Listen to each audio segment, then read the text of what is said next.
The massive ships appeared near Jupiter without warning. They were huge, bigger than anything humans had ever built. Their dark metal hulls reflected the light from distant stars, and they moved through space like predators circling prey. There were hundreds of them, each one carrying enough firepower to destroy a planet. Commander Day stood in the control room of Luna Base, watching the screens that showed the alien fleet. He was a tall man with gray hair and calm eyes. He had seen many battles in his life, but never anything like this. Beside him, Captain Hyde checked the defense systems and made notes on her tablet. She was young but skilled, and Day trusted her completely. "They're moving toward us," Hyde said quietly. "Speed is steady. They'll reach Mars orbit in 48 hours. Day nodded. He had expected this. For months, Earth's long-range sensors had tracked these aliens as they moved from system to system. The pattern was always the same. They arrived, they demanded surrender, and if anyone refused, they attacked. 47 civilizations had already fallen to them. Now it was Earth's turn. "Send the data to Admiral Tay," Day said. "He needs to see everything." On Earth, in the command center buried deep under the mountains, Admiral Tay received the information. He was an old soldier with a lined face and steady hands. Around him, holographic displays showed every ship in Earth's defense fleet, every weapon platform, every hidden base. The room buzzed with quiet activity as officers worked at their stations. General Sung entered the room. He was shorter than Tay but carried himself with absolute confidence. He commanded Earth's most secret project, something called Project Apex. Very few people knew what it really was. "They're here," Tay said without looking up. "I know," Sung replied. "Are we ready?"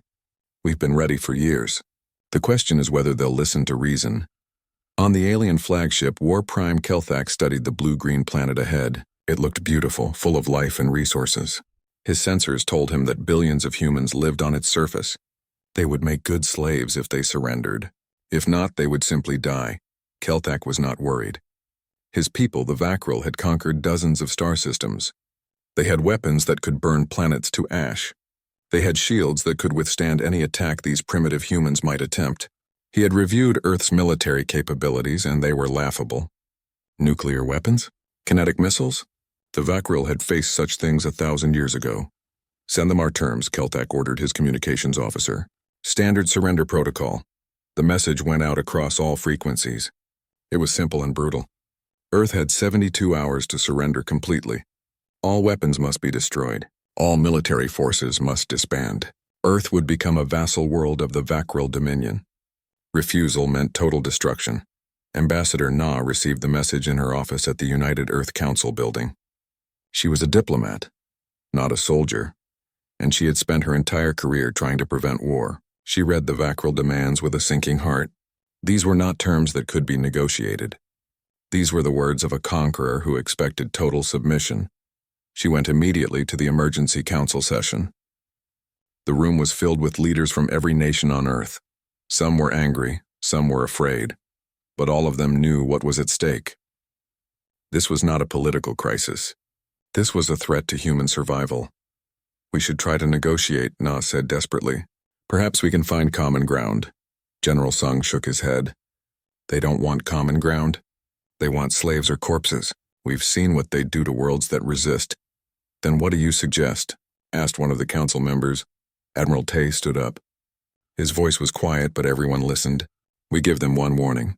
One honest chance to leave peacefully.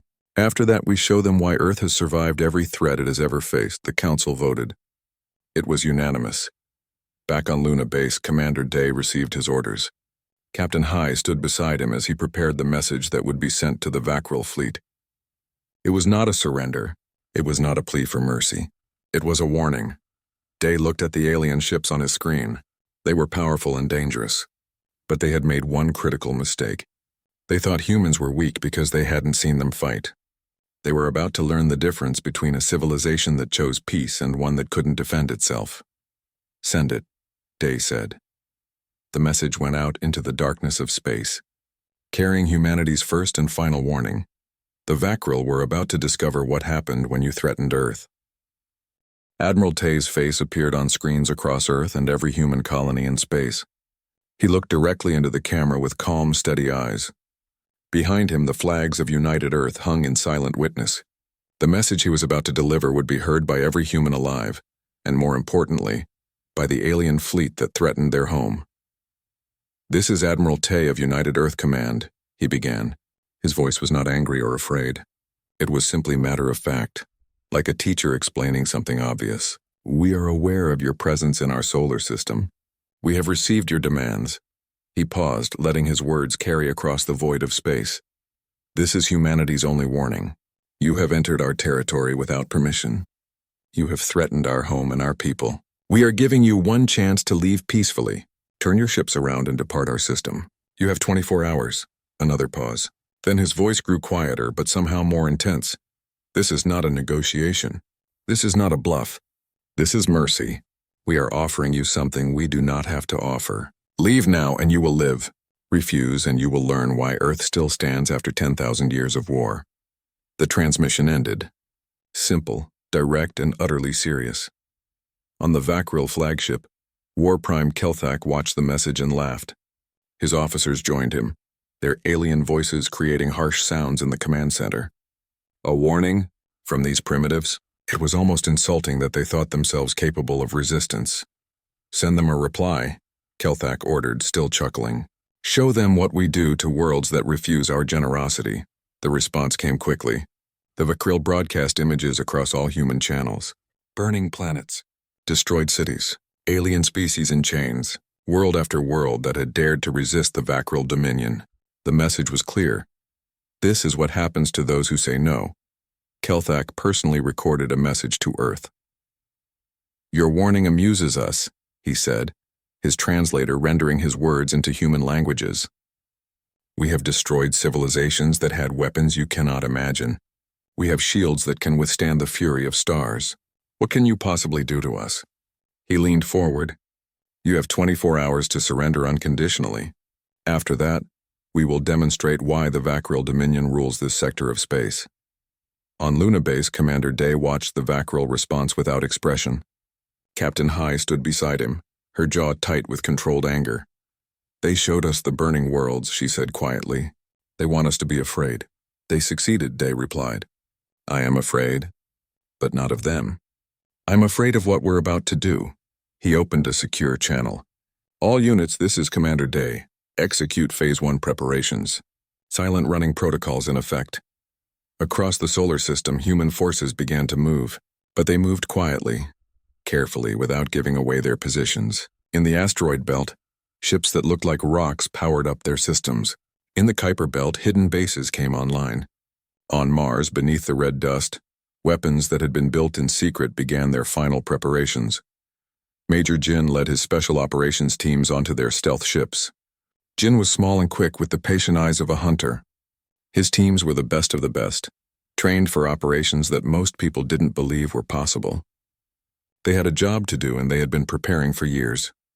"Check your gear," Jin said quietly. "This is real. Everything we trained for comes down to the next 72 hours.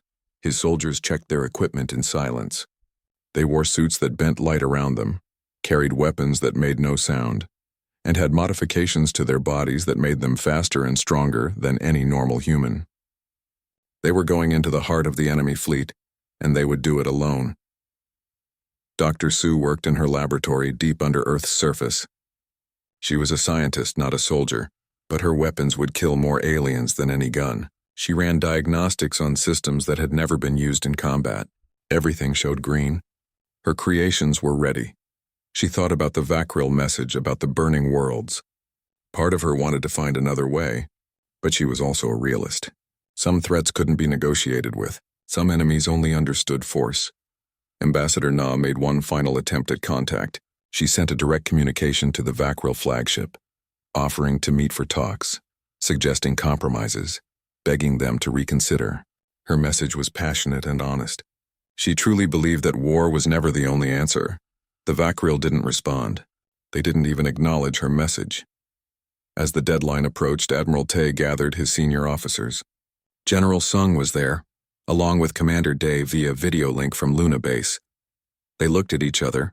These humans who had spent years preparing for a day they hoped would never come. "They've made their choice," Tay said. "They think our warning was weakness. They think mercy means we're afraid." He looked at each of them in turn. Show them the truth. Show them what humans are capable of when we're forced to fight. The 24 hours expired. Earth did not surrender. Instead, they sent one final transmission to the Vacral fleet. It was only 2 words, appearing in every language the Vacral computer could translate. You chose. War Prime Kelthak smiled at the message. These humans had spirit, he would give them that. But spirit wouldn't save them. He gave the order to advance. The Vacral fleet moved toward Earth, weapons charging, shields at maximum power. They were ready to demonstrate their superiority, ready to crush this resistance quickly and brutally. They had no idea what was waiting for them. The Vacral fleet moved through space like a wave of death. War Prime Kelthak sat in his command chair, confident and relaxed. Around him, his officers monitored their screens, watching as the fleet approached Mars. The plan was simple. Destroy the human military stations around the Red Planet, then move on to Earth itself. A demonstration of power to break their spirit before the real conquest began. Vanguard fleet moved to attack position, Kelthak ordered. Target the orbital stations. Make it quick. 50 Vacral warships broke away from the main fleet, accelerating toward Mars. Each ship was massive, bristling with weapons, protected by shields that had never failed in battle. The human stations ahead looked fragile by comparison. Small metal structures that wouldn't last 5 seconds against Vacral firepower. The Vanguard commander reported ready to fire. Kelthak gave the order with a casual wave of his hand. Destroy them. The Vacral ships powered up their main weapons. Energy built in their cannons. Targeting systems locked on. And then, without any warning at all, 15 of the Vanguard ships simply vanished from sensors. Kelthak sat up straight. What happened? Report. The sensor officer's voice was confused. Sir, we've lost contact with ships 37 through 51. They're not responding. Did the humans have hidden weapons? Did they? The officer interrupted, something that never happened in Vacral military protocol. Sir, the ships are back on sensors. But they're not moving. They're just drifting. The main screen showed the missing ships. They appeared intact from the outside, but they weren't responding to any communications. Kelthak ordered the fleet to halt while they investigated. What they found made no sense. The ships hadn't been hit by any external weapons. There were no burn marks, no damage to the hulls, but inside everything was destroyed. The crews were dead. The systems were torn apart.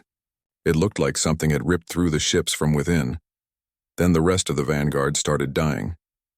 Major Jin and his teams materialized on the bridges of Vacral ships, their stealth suits deactivating.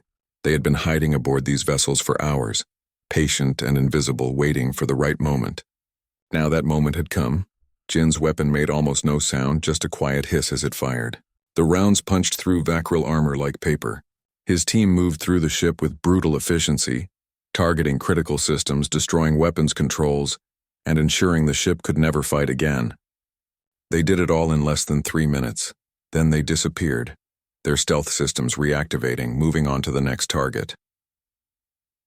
On Luna Base, Commander Day watched the chaos in the Vacral fleet. They're confused. Good. Hi, launch phase 2. Captain High's fingers moved across her control panel, sending the signal now. Across the asteroid belt and the Kuiper belt, objects that the Vacral had identified as rocks suddenly came alive. They weren't rocks at all. They were ships, thousands of them, hidden in plain sight for years. They had been cold and dark, indistinguishable from the natural debris of the solar system. Now they lit up like stars being born. The hidden fleet of Earth revealed itself. War Prime Kelthak stared at his sensors in disbelief. Thousands of human ships were appearing where there had been nothing moments before. His intelligence had said Earth had maybe 300 military vessels. Where had these come from? All ships, defensive formation, Kelthak ordered. Raise shields to maximum. Prepare for engagement. The Vacral fleet moved into their standard defensive pattern, the same formation that had protected them in countless battles. Their shields were the best in the galaxy. Nothing could penetrate them. Nothing could. The first relativistic kill vehicle hit a Vacral dreadnought at 0.9 light speed. The impact didn't just destroy the ship. It erased it. The kinetic energy was so massive that it warped space itself for a moment. The dreadnought and everything in it ceased to exist in a flash of light that outshone the sun. The shields might as well have not been there at all. 2 more dreadnoughts died the same way in the next 10 seconds. Kelthak screamed orders at his fleet, but the confusion was spreading. These humans weren't fighting like any enemy the Vakril had faced. They didn't try to shoot through the shields. They hit with such force that shields became meaningless. It was like bringing armor to stop an earthquake. Captain High led her squadron in a attack run through the Vakril defensive line. Her ship was small compared to the alien vessels, but it was fast and deadly. Human ships darted between the Vakril dreadnoughts like sharks among whales, firing precisely targeted weapons at weak points, exploiting gaps in formation, moving too quickly for the Vakril targeting systems to track. The Vakril fought back, their weapons tracking the human ships, firing massive energy blasts that could vaporize a city. But the human pilots moved with impossible reflexes, dodging attacks that their computer said should be impossible to avoid. The Vakril didn't understand that every human pilot was connected directly to their ship systems, their thoughts becoming commands at the speed of light. Dr. Su's quantum disruptors activated across the battlefield. These weapons didn't try to break through shields with force. Instead, they simply phased through them, as if the shields didn't exist. The disruptors tore at Vakril hulls on a molecular level, pulling ships apart from the inside out. War Prime Kelthak watched his fleet dying around him. In 30 minutes of combat, he had lost over 100 ships. The humans had lost maybe a dozen. This wasn't a battle. This was a massacre. All ships retreat to Rally Point Delta, Kelthak ordered. Execute emergency jump protocols. But when his ships tried to jump away, they found they couldn't. Something was holding them in place, preventing their faster-than-light drives from activating. They were trapped. Commander Day's voice came across all frequencies. You came to our home uninvited. You threatened our families. You ignored our warning. Now you'll stay until we're finished. The battle continued, brutal and one-sided. The Vakril were learning a terrible truth. Earth hadn't developed their technology for exploration or trade. Every advancement, every innovation, every piece of technology had been created for one purpose: survival. And when you're the dominant predator on a planet where everything is trying to kill you, survival means being better at killing than anything else. War Prime Kelthak sent out a distress call to the Vakril Dominion, his voice desperate. This is the Earth invasion fleet. We need immediate reinforcement. The humans are not what we thought. They are not primitive. They are... His message cut off as another human weapon struck his flagship's communication array. The battle raged on, and the Vakril fleet continued to die. War Prime Kelthak tried to understand what was happening to his fleet. The display screens in his command center showed a battlefield that made no sense. His ships were faster, bigger, and more heavily armed than the human vessels. His shields were supposed to be impenetrable. Yet somehow, in just 2 hours of combat, half his fleet was destroyed or disabled. Activate gravity anchors. Kelthak shouted at his officers. Use the emergency protocols. We need to break free and retreat. His tactical officer worked frantically at his controls, then looked up with wide eyes. Sir, the gravity anchors aren't responding. Something is interfering with them. It's like space itself is wrong here. The officer was more right than he knew. Deep in hidden facilities on Earth, Mars, and dozens of moons across the solar system, General Sung's Project Apex was finally being revealed. Massive generators pulsed with energy, creating artificial gravity wells throughout the battlefield. They were changing the fabric of space, turning the area around Earth into a trap. General Sung stood in the main control facility, buried 5 kilometers under Earth's surface. Banks of computers surrounded him, each one monitoring different aspects of the project. Scientists and military personnel worked at their stations, their faces lit by the glow of holographic displays. Gravity well generators operating at maximum efficiency, reported one of the scientists. The enemy fleet is completely contained, Sung nodded. Good. Activate the quantum disruptor network. Let's see how their shields handle weapons they can't detect. Across the battlefield, Dr. Su's quantum disruptors came fully online. These weren't like normal weapons. They didn't fire beams or missiles that could be seen and avoided. Instead, they created fields that phased through normal matter, ignoring shields completely, and tore apart the atomic bonds that held ship hulls together. A Vakril destroyer simply fell apart, breaking into pieces as its molecular structure failed. Then another, and another. The Vakril crews couldn't even see what was killing them. Their sensors showed nothing. One moment their ships were fine, the next they were dying. But the quantum disruptors were just one part of Earth's arsenal. Colonel Wu commanded from his station on Luna Base, controlling a swarm of drones that numbered in the millions. Each drone was small, no bigger than a human head, but each one carried an AI system that could think and react faster than any living being. The drone swarm moved through the Vakril fleet like a living thing, millions of tiny units acting as one mind. They dodged between ships, avoided weapons fire with impossible precision, and struck at weak points with coordinated attacks. 1,000 drones would hit a single shield generator at exactly the same moment, overwhelming it. Then another 1,000 would pour through the gap, targeting engines and weapon systems. The Vakril tried to fight back against the swarm, but it was like trying to fight a cloud of angry insects. Shooting down individual drones did nothing when there were millions more. The swarm learned from every attack, adapted to every defense, and kept coming. Lieutenant Ray led her fighter squadron through the chaos, her ship dancing between Vakril vessels with movements that seemed to defy physics. She was young, only 25, but she had something the Vakril didn't: neural implants that connected her directly to her ship's systems. Ray didn't just fly her ship. She was her ship. Her thoughts became commands instantly, her reflexes enhanced to superhuman levels. When a Vakril weapon system locked onto her, she knew it before the computer alarms could sound. She twisted away from attacks that her brain calculated before they were even fired. Her squadron followed her lead, 15 pilots moving in perfect coordination. They struck at a Vakril command ship, their weapons firing in precise sequence. The first shot weakened the shields. The second created a gap. The third through 15th punched through the hull and destroyed the ship's main reactor. Target down, Ray reported calmly, moving to next objective. On the Vakril flagship, Kelthak watched another of his commanders die as their ship exploded. The humans were everywhere, striking from every direction using weapons and tactics he had never seen before. His fleet was being torn apart and there was nothing he could do to stop it. "Sir, we're receiving a transmission from the Dominion homeworld," his communications officer reported. "They want a status update." Kelthak almost laughed. A status update? How could he explain this? How could he tell the Dominion that their mighty fleet was being destroyed by a species they had dismissed as primitive? Tell them.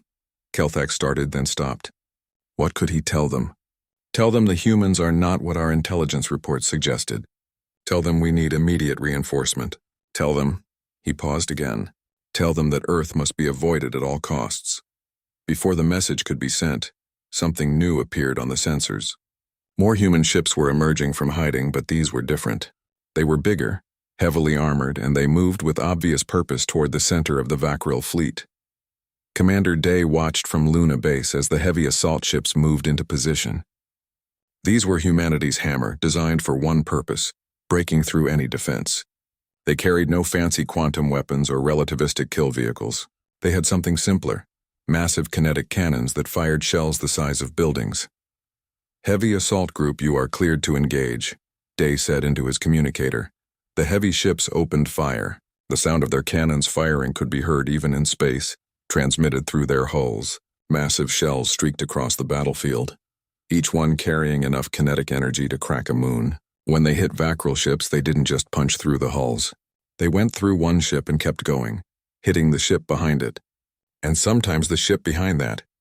Captain High coordinated the attacks, directing different human forces to different targets, ensuring nothing was wasted, making sure every shot counted. She worked with calm efficiency, her voice steady as she gave orders. "Drone Swarm Alpha, target the command ships. Fighter squadrons, maintain pressure on their flanks. Heavy assault. Focus fire on their remaining dreadnoughts." The battle became a brutal display of human military capability. Everything they had developed, every weapon they had designed, every tactic they had practiced was being used.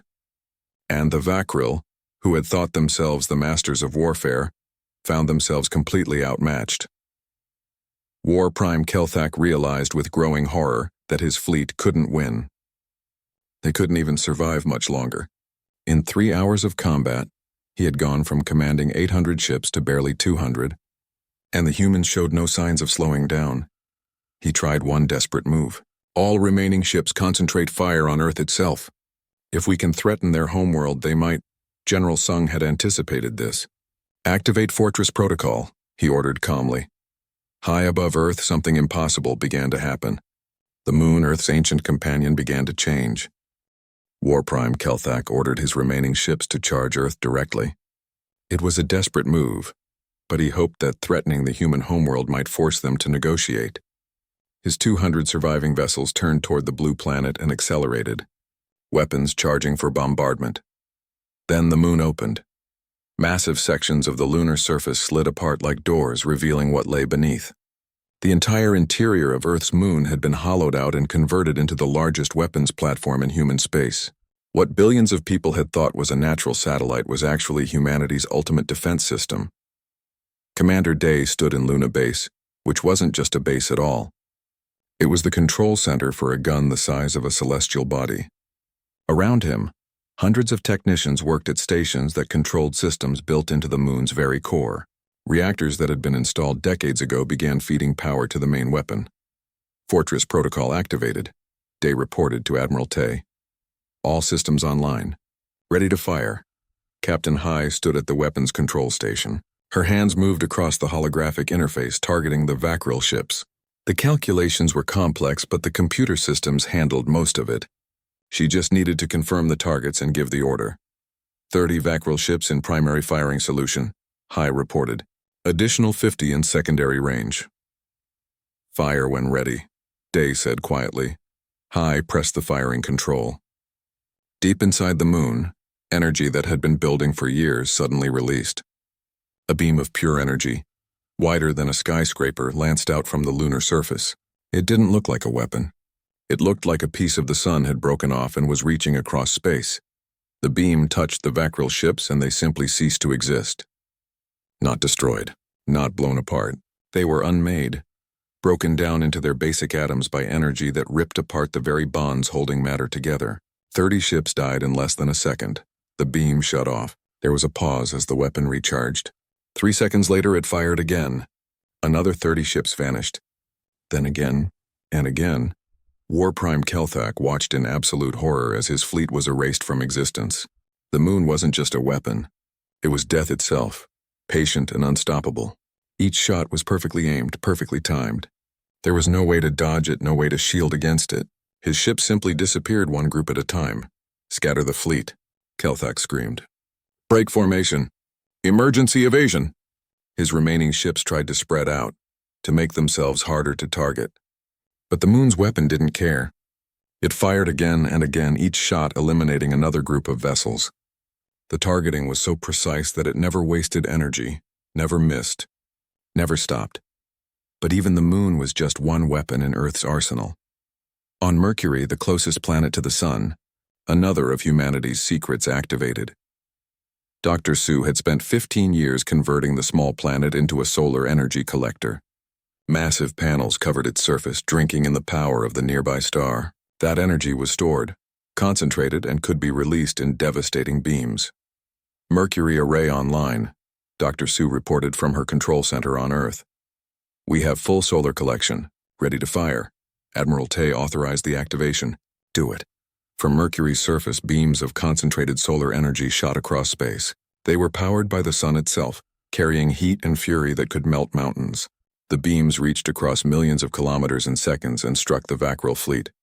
Where the moon's weapon unmade ships, Mercury's beams simply vaporized them. Ships melted like ice under a blowtorch, their hulls running like liquid before exploding into gas. The alien crews didn't even have time to scream. They were alive one moment and gone the next. The Vakril fleet, which had numbered 800 mighty warships just hours ago, was now down to less than 50. War Prime Kelthak sat in his command chair, his body shaking.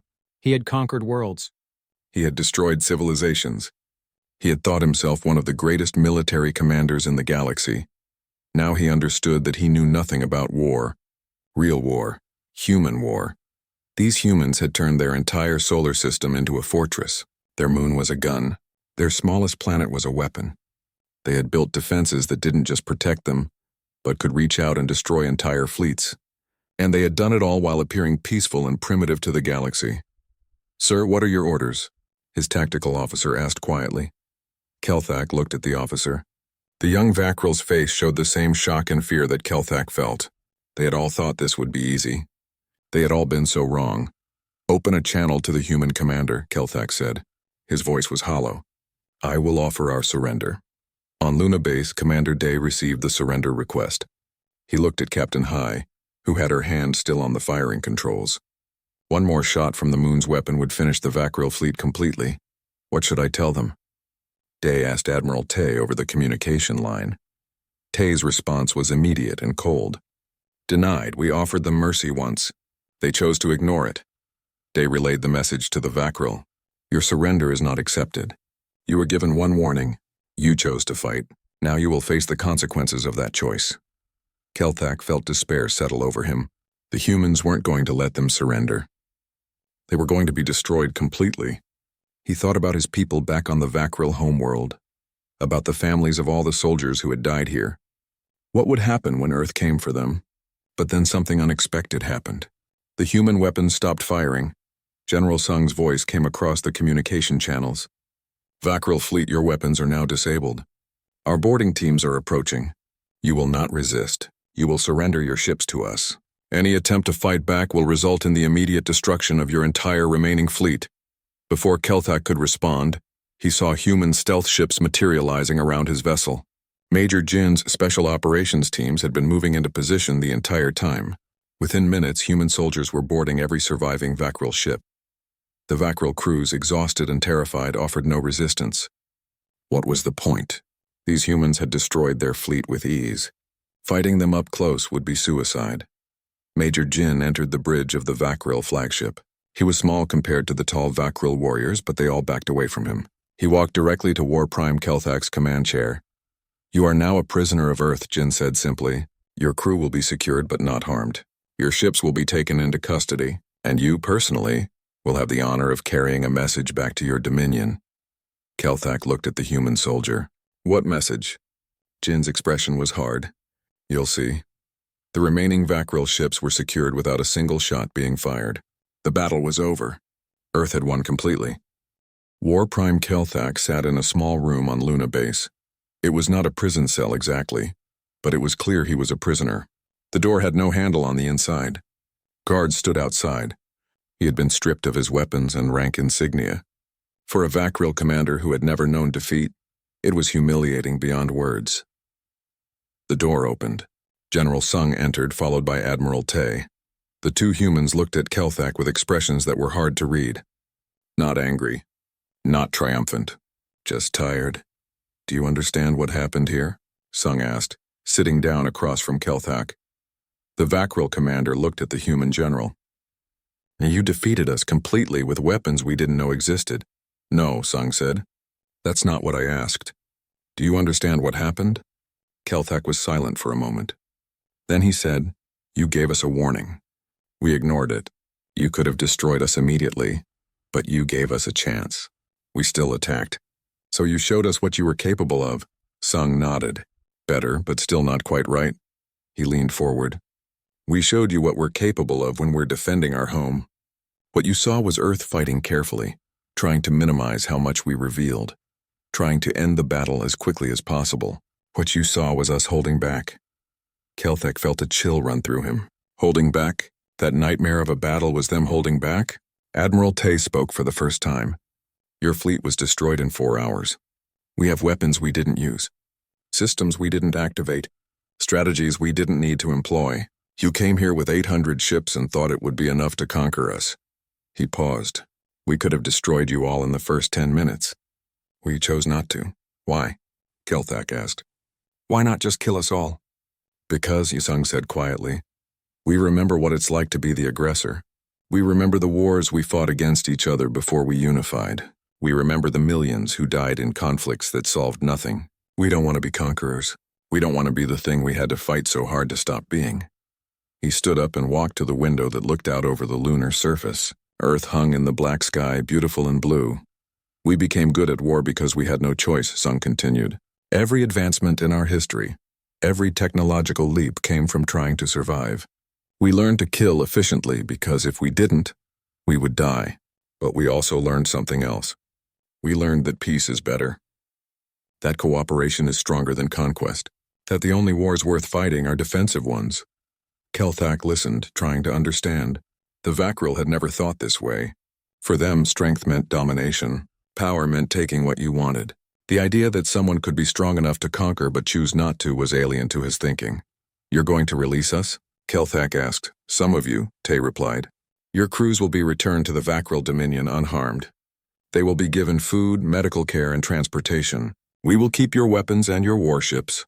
Those will be dismantled and studied, and me? You will return to your dominion as well, Sung said. But you will carry something with you. He placed a small data device on the table between them. This contains a complete record of the battle. Every tactical decision, every weapon system, every strategy we employed. It also contains footage of the weapons we didn't use, the systems we kept in reserve, the capabilities we chose not to demonstrate. Kelthak stared at the device. You're showing us your weapons? Why would you do that? Because we want your dominion to understand exactly what will happen if they ever threaten Earth again, Sung said. His voice was still quiet, still calm, but there was steel underneath. You will show them this recording.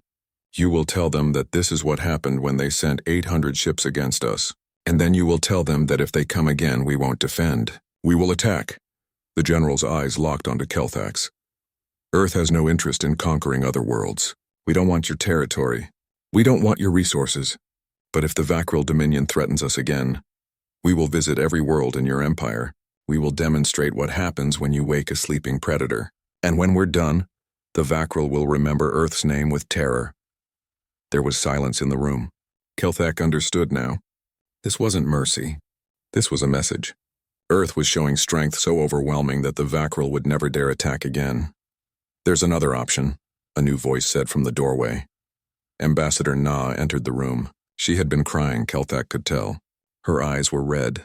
She had probably spent the last few hours seeing the aftermath of the battle, the destroyed ships, the bodies. The other option is peace, Na said, her voice soft. Real peace. Not submission. Not conquest, partnership. The Vakril have technology we could learn from. We have technology you could benefit from. Together we could explore the galaxy without destroying each other. She sat down next to Kelthak. I don't know if your people will choose peace. I hope they will. But if they won't, then at least they need to understand that choosing war with Earth means choosing extinction. Kelthak looked at these three humans, the general who could order the destruction of worlds, the admiral who commanded Earth's defenses, the ambassador who still believed in peace even after seeing so much death. They were so different, yet they all agreed on one thing. Earth would defend itself no matter the cost. I will deliver your message, Kelthak said finally. I will show them the recording. I will tell them what I saw here. And will you recommend peace? Na asked hopefully. Kelthak thought about his fleet, his fallen soldiers, the 4 hours of battle that had taught him more about war than his entire career. I will recommend that the Vakril Dominion never comes near Earth's space again. Whether they choose peace or simply avoidance, that will be up to them. But I will make sure they understand that what happened here was a warning, not a demonstration of your full power. Sung nodded. That will be enough. 3 days later, War Prime Kelthak and his surviving crew members boarded one of their own ships, repaired by human engineers. They were given coordinates to the nearest Vakril outpost. As they prepared to leave, Major Jin delivered final instructions. Tell your leaders that Earth will not pursue you. Tell them we want to be left alone, but also tell them that we have claimed this entire star system and everything within 50 light-years of it as our defensive zone. Any ship entering that space without permission will be treated as hostile. The Vakril ship departed, carrying its message of warning and survival. Behind them, Earth began cleaning up the debris of battle and preparing for whatever might come next. 3 months after the battle, a strange ship appeared at the edge of Earth's defensive zone. It was not a Vakril warship. It was small, unarmed, and transmitting signals of peace in every language it could access. The ship carried an emissary from the Vakril Dominion, but also representatives from 2 other alien species that had heard about what happened at Earth. Commander Day watched the ship's approach from Luna Base. The moon's weapon was still there, still functional, but now everyone in the galaxy knew about it. That was the point. Earth had stopped hiding its capabilities. Should we let them through? Captain High asked. Day thought for a moment. Yes, but full escort. I want 20 of our ships surrounding them at all times. The diplomatic ship was brought to Earth escorted by human warships.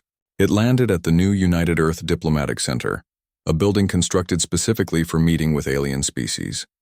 Ambassador Na was there to greet the visitors along with Admiral Tay and General Sung. The Vakril emissary was not War Prime Kelthak, but a civilian official named Vekrin. He approached the humans carefully, showing signs of respect that Na had never seen from a Vakril before. The Dominion has watched the recordings, Vekrin said formally. We have debated long about what to do. War Prime Kelthak argued that we should never approach Earth again. Others argued we should gather our full military might and return for revenge. He paused. Our leaders chose a different path. We come to seek peace, Na felt hope rise in her chest. Peace, true peace? We are not a species comfortable with peace, Vekrin admitted. We have built our civilization on conquest. But we are also not fools. Earth demonstrated power beyond anything we can match. More importantly, you demonstrated restraint.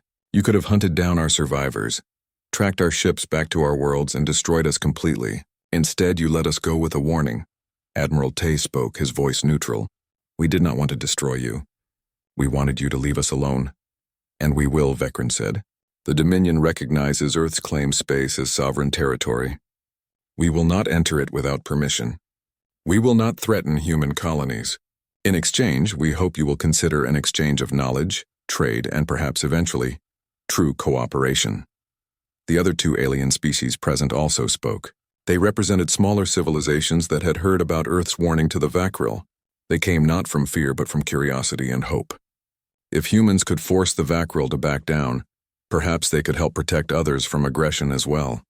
The negotiations took weeks, but eventually, a framework for peace was established. Earth would not expand aggressively into the galaxy, but it would defend its claimed territory absolutely. Other species could approach for trade and diplomacy, but only through proper channels and with advance permission. Back on Luna Base, Commander Day supervised the restoration of Earth's defensive networks. The battle had damaged some systems and everything needed to be repaired and improved. But now the work was done openly. There was no more need for secrecy. The galaxy knew what Earth was capable of. Captain Hai was promoted to commander and given her own battle group to lead. The human expeditionary force was being organized not for conquest, but for exploration and defense of human colonies spreading into nearby systems. Dr. Sue shifted her research from weapons to other technologies. She worked on medical advances, environmental restoration, and energy systems that could be shared with peaceful alien species. But she also kept the weapons research going just in case. Earth would never again be caught unprepared. Major Jin trained the next generation of special operations soldiers. His teams had proven their worth in the battle, and now other human forces wanted to learn their techniques. Yimamata sure they understood that being deadly was only half the job. Knowing when not to kill was equally important. Colonel Wu's AI development led to breakthroughs in many fields. His drone swarms were adapted for construction and exploration. The same technology that had torn apart the Vakril fleet was now building new space stations and mapping distant worlds. Admiral Tay stood before the United Earth Council, now joined by representatives from 3 alien species that had chosen alliance with Earth. He looked at the diverse gathering and thought about how much had changed. In just a few months, we never wanted to be warriors, Tay said to the assembled leaders. We wanted to explore, to learn, to grow, but the universe forced us to become something else first. We had to prove we could defend ourselves before anyone would respect our desire for peace. He gestured to the alien representatives. Now we have that respect. We have that peace. But we must never forget the lesson we learned. Peace is not the natural state of the universe. Peace is something you build and maintain through strength and wisdom. We must be strong enough that no one dares attack us, and wise enough to use that strength only when necessary. General Sung, now retired from active military duty, watched the proceedings from the gallery. He thought about Project Apex, about all the secret weapons and hidden systems they had built over the years. Some of those systems had been used in the battle. Many had not. And some, the most powerful ones, were still hidden even from the aliens who now knew about Earth's capabilities. That was fine. Let the galaxy know Earth was strong. Let them know humanity could defend itself. But let them not know everything. Mystery was its own form of defense. Lieutenant Ray, now Captain Ray, led the first official diplomatic mission to a neutral alien space station. Her ship passed through the jump point that led out of Earth's defensive zone, and she thought about the battle she had fought months ago. So much had changed since then. The galaxy had learned Earth's name. They had learned it not as conquerors, but as a species that would defend itself absolutely.